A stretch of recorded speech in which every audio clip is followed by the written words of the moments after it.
বন্ধুরা, ওই দেখো দৈত্যটা আসছে। আমাদের যার কাছে যা আছে আমরা তাই দিয়ে একটা ঘর বানিয়ে ফেলি। আমার কাছে কিছু খড়ের গাদা আছে, আমি এগুলো দিয়ে একটা ঘর বানিয়ে সেটার মধ্যে ঢুকে যাই।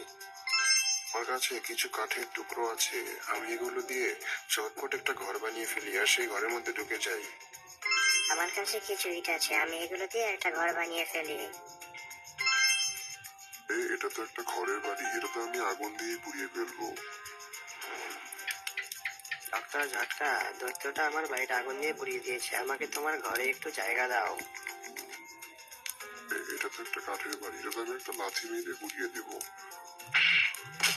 রাজপাল ভাই, দৈত্যটা আমাদের বাড়িটা ভেঙে দিয়েছে, আমাদের দুজনকে তোমার ঘরে একটু জায়গা দাও। রুদ্রা, ডক্টর ঝটকা, আমি একটা শর্তে তোমাদের এই ঘরে জায়গা দিতে পারি, যদি সবাই এই ভিডিওতে একটা লাইক করে আর কমেন্ট করে আর এই চ্যানেলটাকে সাবস্ক্রাইব করে দেয়। আরে এই বাড়িটা তো ইট দিয়ে তৈরি, এটা ভাঙতে গিয়ে আমার ভাই ভেঙে